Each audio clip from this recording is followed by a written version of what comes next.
রহমতুল্লাহ। আমি শুধু একজন বাংলাদেশি নই, আমি সেই মাটির সন্তান যার গায়ে শহীদদের রক্ত, যার ইতিহাসে লেখা আছে অত্যাচারের বিরুদ্ধে জাগরণের এক বিস্ময়কর অধ্যায়।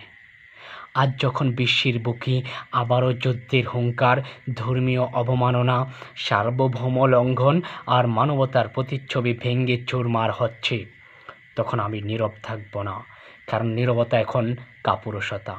ভারতের পক্ষ থেকে পাকিস্তানের একটি পবিত্র মসজিদে হামলা, এটা শুধু গুলি বা বোমা নয়, এটা বিশ্বাসে আঘাত, এটা ঈমানের বুকে ছুরি চালানো। এই হামলা শুধু পাকিস্তানের ওপর নয়, এটি বিশ্বের প্রতিটি মুসলমান, প্রতিটি মানুষ, প্রতিটি স্বাধীন চেতা আত্মার উপর অপমান। এটি মানবতার মুখে থুথু মারা।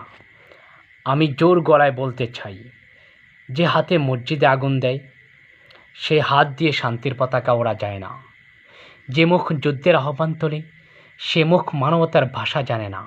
আজ ভারত পাকিস্তান যুদ্ধে গোটা অঞ্চলকে টেনে নেওয়া হচ্ছে অন্ধকারের দিকে, কিন্তু আমি সেই অন্ধকারে হারিয়ে যেতে রাজি নই। আমি চাই না আমার ভবিষ্যৎ প্রজন্ম বোমার শব্দে ঘুম ভাঙুক। আমি চাই না আমার প্রতিবেশী রাষ্ট্রগুলো শিশুদের মুখে রক্ত লেগে থাকুক। বিশ্ব আজ পরীক্ষা দিচ্ছে, শান্তি চাইলে কি তা শুধু বক্তৃতায় চলে, নাকি সাহসী সিদ্ধান্তে? যদি ধর্মীয় স্থানের ওপর হামলার পরও বিশ্ব চুপ থাকে, তাহলে সেই নীরবতাই একদিন সবচেয়ে বড় সহিংসতার জন্ম দেবে। আমি একজন সাধারণ নাগরিক, আমার হাতে অস্ত্র নেই, কিন্তু আমার হৃদয়ে সত্য আছে। আমার কণ্ঠে যুদ্ধ নেই, কিন্তু ন্যায়ের জন্য আগুন আছে। আমি বলছি, শান্তি চাই, কিন্তু মাথা নত করে নয়, ধর্মীয় অপমান মেনে নিয়ে নয়, সার্বভৌমত্বের খণ্ডিত মানচিত্র নিয়ে নয়। বিশ্বের নেতাদের বলছি, আপনারা যদি ভারতের এই অপরাধে নীরব থাকেন, তবে আপনারাও ইতিহাসে দাঁড়াবেন অপরাধীর আসনে। মানবতার প্রশ্নে, ধর্মীয় স্বাধীনতার প্রশ্নে, সার্বভৌমত্বের প্রশ্নে আজ নিরপেক্ষতা মানেই পক্ষপাতিত্ব। বাংলাদেশ শান্তির পক্ষে ছিল, আছে এবং থাকবে।